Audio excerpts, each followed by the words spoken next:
여러분 사랑합니다. 자, 우리가 이제 전기에 대해서 배우고 있죠. 전기가 안 나오네. 자, 전기 배우면서 우리 제일 먼저 했던 게 마찰전기죠.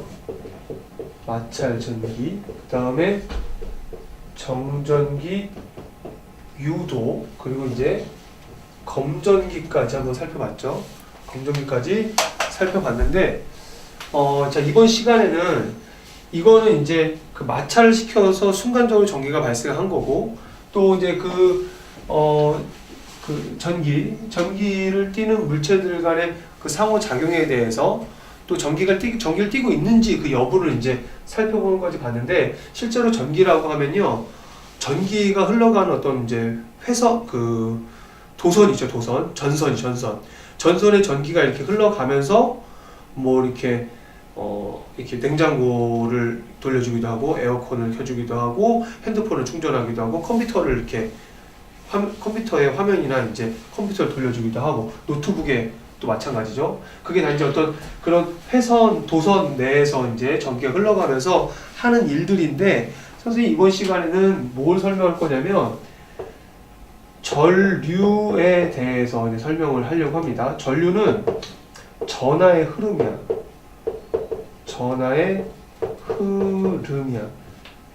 실제로 이제 전자가 이동하는 거야. 전자의 이동이거든. 그러니까 실제로는 전자가 이동하는데, 전자가 이동하는 방향하고 전하의 흐름, 전류의 방향이 다르다라는 거야. 다르다. 지금 무슨 얘기인가 이제 싶은데, 선생님이 우리 교재에 없는데 여러분 교재에다가 좀 메모를 아예 하시면 좋을 것 같아요. 아예 회로도를 한번 그려볼게요. 사실 이 부분을 이해하는 데 있어서, 그러니까 이 부분이라고 하면은 전류, 그 다음에 전압, 그리고 저항, 요 부분을 이해하는 데 있어서 회로도를 그려놓고, 회로도에서의 어떤 이제 그 흐름과 어떠한 규칙성이 있는지를 살펴보고선 우리가 이제 실험을 통해서 확인하고 실제 이제 현실에서는 어떻게 적용되는지까지 보는 게 훨씬 이해가 빠를 것 같아요. 그래서 선생님이 교재에는 없지만 지금 그려보려고 하니까 이런 내용을 우리 80페이지, 그 다음에 81페이지, 82페이지까지 빈 공간에 포스트잇을 붙여도 되고요. 아니면 그냥 탐구일지에 적어도 좋을 것 같아요. 알겠죠? 그래서 크게 이제 회로도를 이렇게 이제 그릴 수가 있습니다. 이렇게 이런 식으로 이제 그릴 수가 있는데, 여기서 얘는 꼬마 전구야. 꼬마 전구고, 이 녀석은 전지야. 전지를 연결해야지만 이제 회로도에 이렇게 전기가 흘러가지고 꼬마 전구를 밝혀주는 거잖아. 근데 이 전지에서 이렇게 길게 표시된 부분이 플러스 전기야. 플러스 극. 얘가 뭐냐면 마이너스 극이야. 플러스 극, 마이너스 극. 그래서 이제 이야기를 좀 이제 시작해 봐야 되는데, 자, 전류는요, 이 그리고 전류는 플러스 극에서 마이너스 극으로 흘러간다라고 이야기를 합니다. 그러니까 예전에 이 전자라는 전자의 이동을 몰랐을 때에는 전기가 흘러가는 방향성을 아예 이렇게 정했다고. 그러니까 뭔가 흘러간다. 그게 바로 전류인데, 전류의 방향은 플러스 극에서 마이너스 극이다라고 이제 이렇게 정한 거야. 이렇게 흘러가는 거죠. 이런 식으로 이렇게 흘러가면서 전구를 통과해가지고 이렇게 해서 다시 들어오는 거죠. 중요한 거는 흘러간 양이 만약에 100이라고 한다면 이렇게 들어오는 양도 100이라고 하는 거죠. 그러니까 전하라고 하는 게 100만큼 흘러가면 100만큼 들어온다는 거야. 알겠죠? 이거는 전하의 양은 보존이 되는 거야. 왜냐면 길이 하나잖아. 길이 하나니까 보존이 되는 거야. 가다가 전구하고의 어떤 그런 상호작용에 의해서 전구는 빛을 내게 되는 거고, 다시 100만큼 들어오게 되는 거고. 이건 되게 중요한 개념이야. 그죠? 그런데 나중에 이 실제로 움직이는 게 전자다라고 이제 알게 된 거죠. 근데 전자의 이동 방향은요, 얘가 마이너스 극이잖아. 이 마이너스 극이라고 하는 전자가 많이 모여있는데, 이 전자가 이렇게 이동해서 플러스로 들어온다라고 하는 거죠. 실제로 전자의 이동 방향은 요렇게 그 다음에 해서 이런 식으로 해서 요렇게 해서 다시 들어온다라고 하는 거죠. 그러니까 여기서 실제로 움직이는 거는 전자야. 근데 그 전에 전류의 방향을 정해놨기 때문에 전류의 방향이면 나중에 얘가 밝혀졌기 때문에 얘를 뭐 이렇게 더 이상 뭐 사용하지 않든지 아니면 얘를 이 개념을 뭐 삭제한다든지 그렇게 해야 되는데 그냥 둔 거야. 전류라고 하는 전류의 흐름을 이렇게 정해놨는데 실제로 나중에 이렇게 밝혀져서 방향이 바뀌었어도 이 두 가지의 그 개념을 같이 이제 사용하는 거죠. 그러니까 여러분이 알아두셔야 돼. 전류는 전하의 흐름이야. 전하의 흐름. 플러스에서 마이너스라고 하는 거야. 근데 실제로 전자는요. 이 전자 실제 전자는 마이너스 극에서 플러스 극으로 이동한다라는 거야. 얘가 실제인 거야. 얘가 실제. 알겠죠? 전자가 이동하면서 마이너스 전하를 운반하는 거야. 마이너스 전하가 운반하면서 전구의 불빛을 밝히는 거죠. 반대다라고 알아두시면 되는 거야. 그래서 여기서 이 그림에서 우리가 봐야 될 게 세 가지인데 첫 번째는요. 이렇게 흘러가는 거를 우리는 전류라고 하고요. 얘가 흐르게끔 이렇게 밀어주는 요 녀석을 뭐라고 하냐면 얘를 전압이라고 해요. 전압. 뭔가 밀어주는 녀석이 있으면 흘러갈 수가 있는 거잖아. 그치? 그러면 밀어주는 녀석, 흘러가는 녀석인데 이거를 꼭 방해하는 녀석이 있어. 얘가 잘 가다가 이 전구라고 하는 장애물을 딱 이렇게 겪게 되는데 이 전구를 뭐라고 하냐면 얘를 바로 저항이라고 하는 거야. 저항. 그러니까 우리가 쓰는 모든 가전제품, 코드를 꼽아가지고 연결하는 모든 가전제품은 이 전류 입장에서 보다 저항이야. 저항. 알겠죠? 저항이야.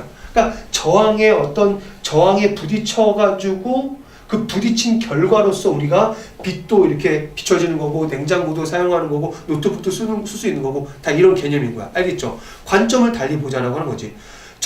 가전제품은 전기가 있어야 돼. 근데 이 전류 입장에서는 이 가전제품이라고 하는 게 바로 저항이라고 하는 거죠. 알겠죠? 그런 내용을 여러분이 잘 알아두셔야 한다. 그래서 이 전류를 조금만 더 설명해 볼게요. 이 전류는요, 전류는 이렇게 I라고 해요, I. 자, 실제로 이 녀석이 이렇게 흘러가는데 얘를 전류의 세기라고 하고 I라고 해요. I. 전류의 세기는 I다. 여기 우리 교재에 나와 있죠? 도선을 따라 1초 동안 흘러간 전하의 양으로 표시하는데 그러면 실제로 이제 전류가 흘러가는 건데 이것도 뭔가 기준이 필요하잖아. 1초 동안에 얼마만큼 흘러가느냐라고 하는 건데 만약에 요 부분이요. 만약에 전류는 이렇게니까 만약에 요 부분 보세요. 요 부분. 자, 만약에 요 지점을 전류가 이제 흘러가. 이렇게 보면 안 되겠구나. 옛날에는 뭐 양전하의 흐름 뭐 이렇게 얘기했는데 좀 개념이 달라져. 실제로 얘가 움직인다고 그랬죠? 만약에 보세요. 만약에 요 부분에 전자가 이렇게 이동할 거 아니야? 그러면 전자가 1초 동안에 얼마나 많이 이동하느냐? 이게 바로 이제 전류의 이제 세기라고 이제 볼 수가 있는데 전자가 얼마나 1초 동안에 많이 흘러가느냐라고 하는 부분인데 여기 보면은 전류 세기는 I고요. 요것의 단위는 A야, A. 암페어. 자, 암페어라고 쓰는데 예를 들면 1암페어다.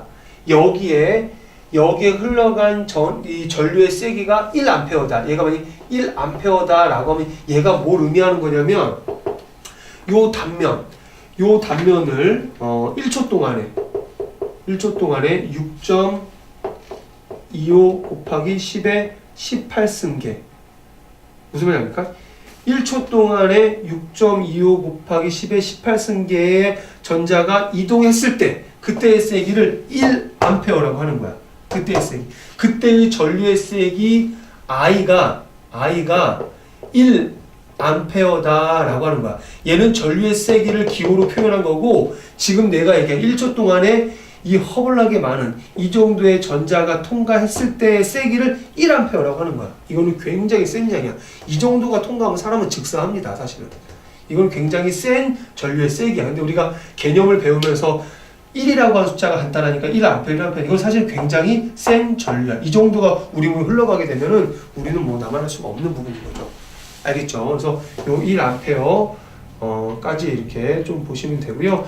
그러면 실제로 이런 자 여기 첫 번째 이제 여기 첫 번째고 첫 번째 자, 두 번째는요.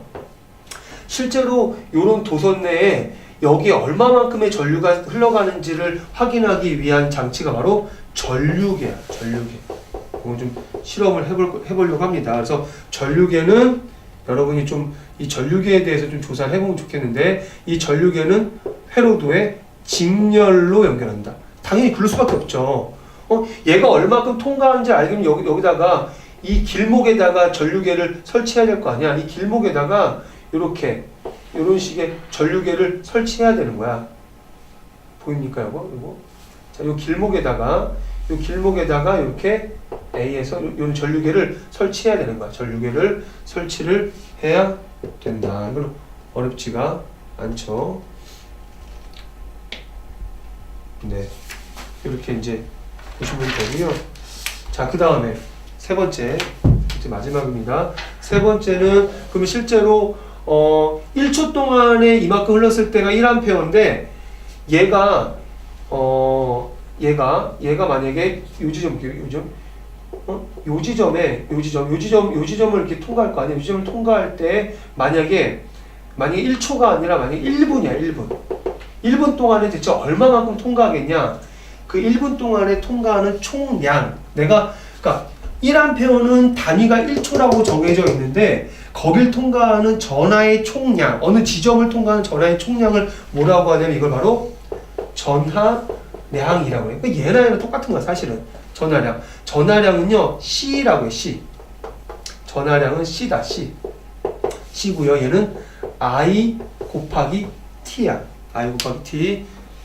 저 우리 교재에 이제 나와 있죠. 전류의 세기 I 곱하기 이제 시간초가 바로 C인데, 그러니까 이건 무슨 얘기냐면요. 어떤 그 단위 면적에 얼마만큼의 그 전하가 통과하는지는 일단은 그 전류의 세기, 얘가 기본이잖아. 여기 1초에 이만큼 통과하잖아. 여기에다가 몇 분 동안, 어느 정도의 시간 동안 통과하는 그 시간을 곱해주는 값이다. 별로 어렵진 않습니다. 그래서 전류 곱하기 시간으로 이 전하량까지 구할 수가 있다라는 겁니다. 그렇죠? 그래서 여기까지 좀 살펴보고요. 요거 전류계에 대해서 한번 간단하게 좀 조사해서 보면은 요걸 바탕으로 좀 개념을 확인해보고 이제 본격적인 활동으로 가보도록 하겠습니다. 여기까지 할게요.